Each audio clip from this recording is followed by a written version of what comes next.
Anyway, I just forgot to mention that that's we're all right. talking about. Well, Chris is #1 best film of the year, and I liked this movie a lot. It didn't make my list, but okay.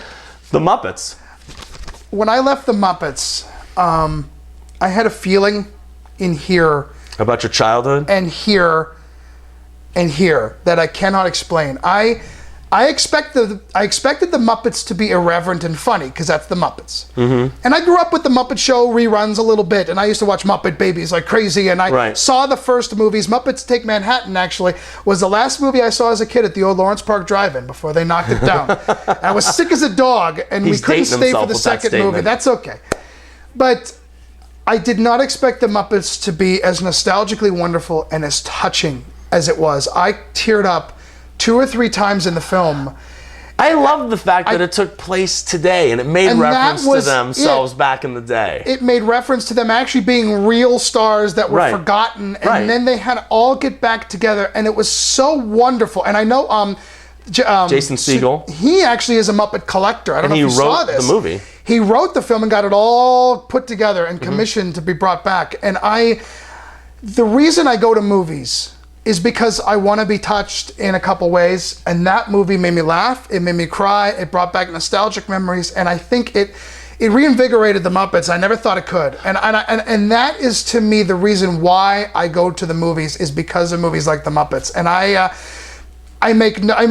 loved it so much. I can't even put it into words. I think the reason that the movie works so well is things that you touch base on. Jason Segel was a Muppet collector. He's a huge Muppet fan, and it was his passion to make this. And I think you see that when you're watching this film. You see the caring and the feeling that went into making this movie. And I think it really captures the essence of what the Muppets are all about. And it's to be warm and fun. And who'd have thought that you would get a hip hop rap out of Academy Award winner Chris Cooper? And he was wonderful. And he was actually pretty good at it. Let me tell you something about the musical numbers, if I may. I liked the fact that they were short and sweet. Mm-hmm. They came and went. They were all great. They were all funny, but they didn't overstay their welcome. And so I know a lot of my friends that don't like musicals would say, "Oh, they're singing," and I loved all the numbers in it. I liked the fact that they made reference to the musical numbers in the movie. Like they would have a musical number, and then like a couple minutes later, they would say something like, "Sure. Well, are you important?" He's like, "Well, I must be important. I was just in that big musical number." I thought that all worked. At the end of the first big one, when they all drove off in the bus and everybody goes, "They're all gone, finally," and they all fall to the ground tired because they were all dancing in the middle of the street.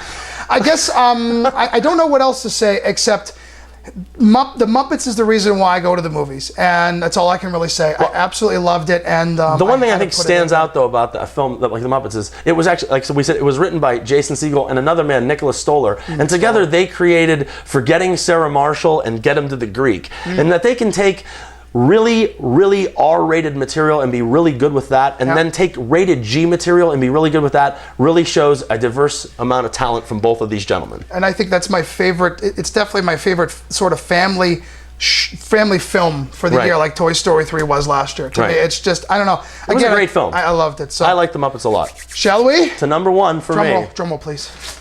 Once again, we don't have a drummer. This is the one he bought instead of Midnight in Paris. That's right.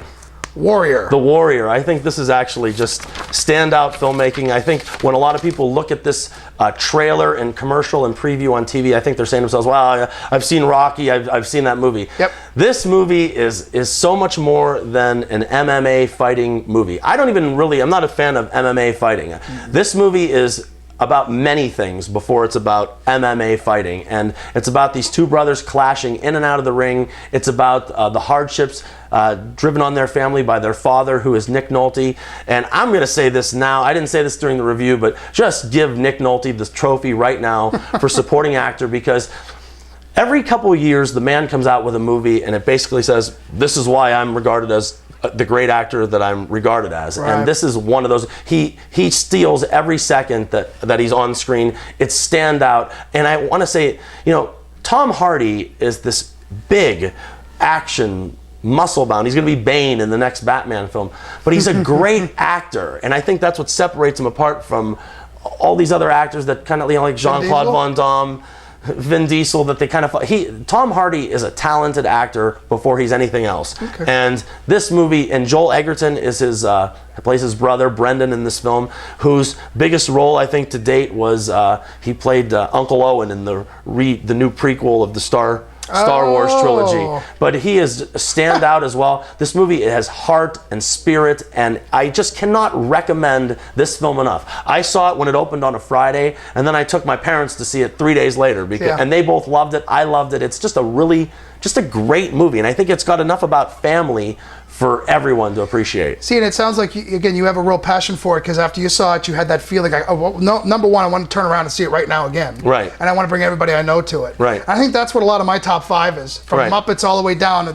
I just want to share that experience with other people because it touched me in a certain way. And I think that's what the best movies of the year should stand for. I agree. It's what really has touched you as an individual throughout the 365 days, and how you want to share that with other people. Yeah, exactly. And The Warrior is actually, like I said, one of those movies that I think it's at 2 hours and 15 minutes, it felt like I was in there for an hour. It really just flew by. And I will say this, raised in Catholic schools and stuff, you can tell that it was made by Gavin O'Connor. There's everywhere you look, there's a crucifix hanging somewhere, or there's a Bible in the shot, or they're quoting the Bible. It was actually, because I think their last name in the movie is O'Conlon or something. Oh, okay. You can't get more Irish or whatever. So, but it's just a fantastic film. It has a lot to do with family. It has a lot to do with values. It has a lot to do with morality. It has a lot to do with everything. And I really think it's really something for everyone out there. And I think it's actually my pick as and I will say this too, before I forget, my 5 top films of the year were the last week in August and one every week in September. So there's 5 straight weeks in a row, which is the month of September and the week previous. That was probably the best 4-star movie at once a week for 5 weeks, and that was all my films. Well, that's good though. Yeah, how about that? That's actually kind of cool. So. Well, Chris, thank you so much for being here. I know we probably didn't keep this anywhere near under a half hour if we're lucky, but thank you so much. You guys are still awake. Thank you for watching. No, but this was really fun. Thanks for inviting me, Nick. It's fun to share this with other people. And just so you know, I think we're going to hit pause, and then we're going to turn it on, and then we're going to record the worst of the year. And we're going to give you the horns come out. Yeah, and then Chris will be back, and we'll give you the flip side, and we'll tell you what you really should have saved your money on. The Transformers will probably be on his list this time. We'll have to wait and find out. But Chris, thank you again for being here on ReelScreenReviews.com. And remember, people, we're not always right. But only when it comes to the movies. And thank you for your attention. To buy players, your goal should be to buy wins. And in order to buy wins, you need to buy runs. Who are you? Yours doesn't sound that bad. We need to trim some of the fat. What do you mean by trim the fat? I want you to fire the fat people. They're lazy and they're slow. You said to write about what disturbs me, particularly if it bothers no one else. My husband's coming home. Where is he? He's in prison.